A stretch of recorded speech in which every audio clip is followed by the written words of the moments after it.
નમસ્તે મિત્રો, આપ જોઈ રહ્યા છો ભારતીય જનસંદેશ સમાચાર. હું છું દિનેશ કુમાર બાબરિયા, ભાવનગર.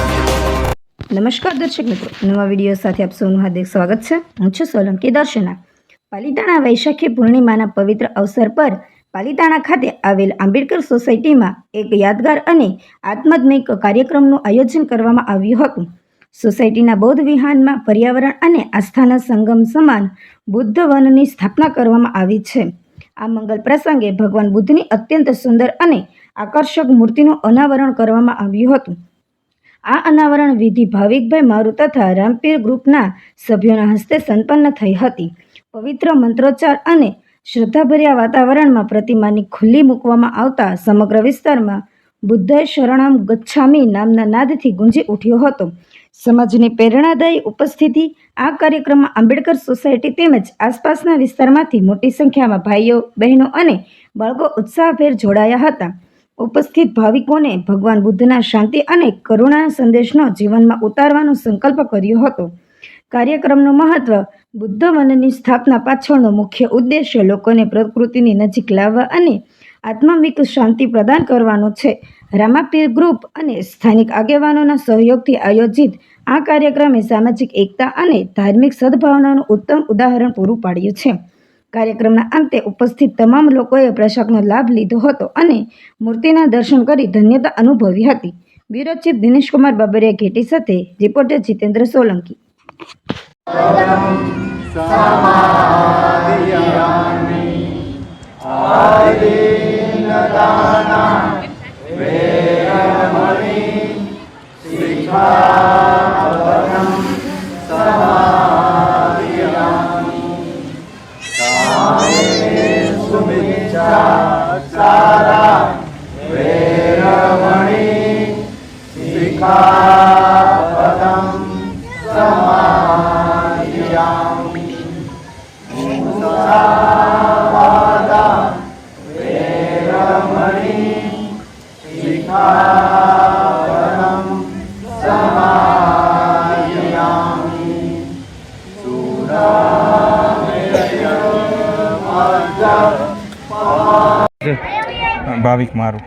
ભાવિકભાઈ, આજના કાર્યક્રમ વિશે આપનું શું કહેવું? આજે વૈશાખી પૂર્ણિમા છે અને એવું માનવામાં આવે છે કે વિશ્વગુરુ એવા સિદ્ધાર્થ ગૌતમ બુદ્ધનો જન્મ પણ આજના દિવસે થયો. એમને જે જ્ઞાનની પ્રાપ્તિ થઈ, સંબોધી, એ પણ આજના દિવસે થઈ અને એમણે આ સૃષ્ટિ છે એનો ત્યાગ કર્યો, જેને મહાપરિનિર્વાણ કહેવાય છે, એ પણ વૈશાખી પૂર્ણિમાના દિવસે થયો. એટલે આજનો દિવસ બૌદ્ધ ધર્મમાં સૌથી વધારે મહત્ત્વનો છે. અને બુદ્ધ વિશે જે લોકોને આપ શું મેસેજ આપવા માંગો? એટલે બુદ્ધનો મેસેજ તો બુદ્ધના ઘણા બધા મેસેજ છે. પહેલાં તો બુદ્ધ છે એનો કોઈ ધાર્મિક સિદ્ધાંત નથી.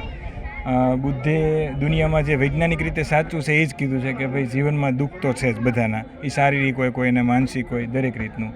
અને બુદ્ધનું કહેવું એવું છે કે દુઃખ છે ને એનું કારણ છે વધારે પડતી ઈચ્છા, તૃષ્ણા, મોહ માયા.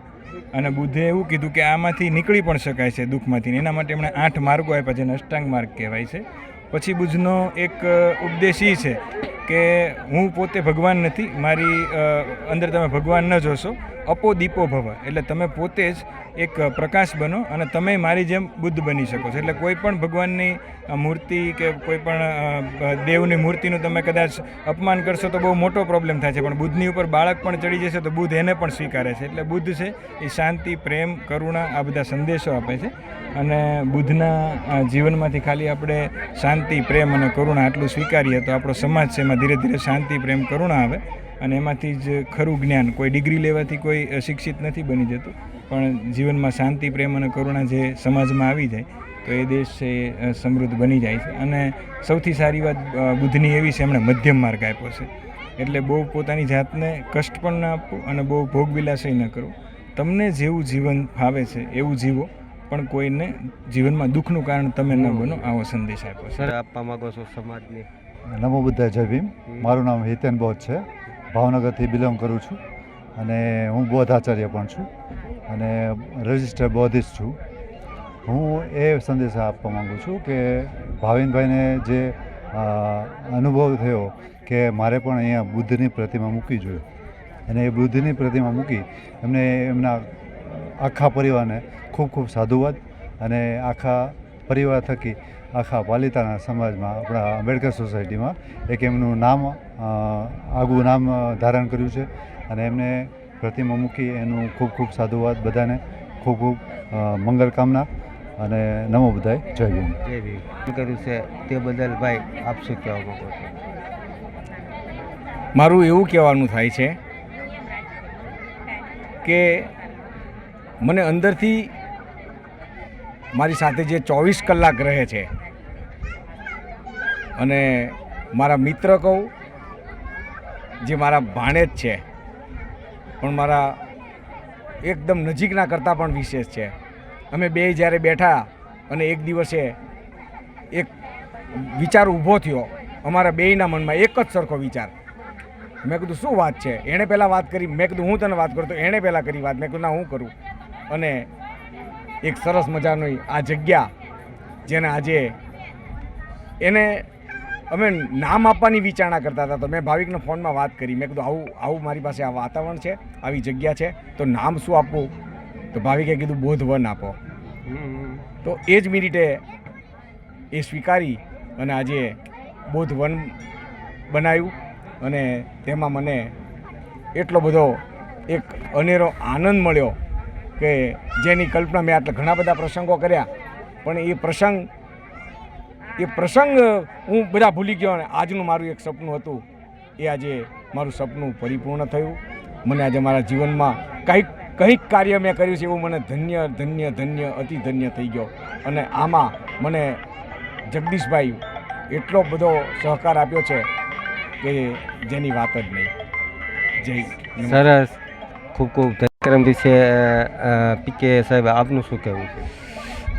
આજનો દિવસ છે એ અમારા માટે સોનેરી ઉગી ગયો છે કારણ કે અમારા આંબેડકર સોસાયટીની અંદર અમારા વડીલ શ્રી દિનેશભાઈ આર મારુ, ટૂંકું નામ એમનું ડી.આર. મારુથી ઓળખાય છે, બિલ્ડર છે. એમના સન ભાવિક કુમારે બહુ જ અમારા માટે સંદેશો એવો આપ્યો છે કે આ કદી ન ભૂલાય, અમર અક્ષરે લખાઈ ગયો છે એવો આજે અમને સૌને અહેસાસ થઈ ગયો છે. આ પાવન પવિત્ર જગ્યાને કાયમ માટે જાગૃત કરી દીધી છે.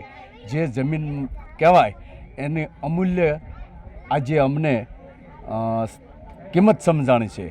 આવી જગ્યા ઉપર અમે જે આ પીપળો છે એ પીપળાની નીચે બુદ્ધ ભગવાનને જ્ઞાન પ્રાપ્ત થયું હતું અને એ બુદ્ધ ભગવાનને જ્ઞાન પ્રાપ્ત થવાની સાથે સૌને સંદેશો આપવા માટે આજે સૌ મારું પરિવારથી અમે ખૂબ ખૂબ હર્ષની લાગણી અનુભવીએ છીએ. અમે આંબેડકર સોસાયટીની અંદર નાના મોટા સૌ આજે એમના તરફથી જે લાગણી અમને સૌને હૂંફ આપી છે એ કદી ન ભૂલાય. અમે સૌ નોકરી કરી અને નિવૃત્ત થયા છીએ છતાં અમે આવું કામ નથી કરી શક્યા. એવું અમારા ડી.આર. મારુ અને એમના પરિવારે અમને આ એક જગ્યાની અંદર ઉજાસ પ્રકાશ આપ્યો છે એ કદી ન ભૂલાય. સરસ, થેન્ક યુ.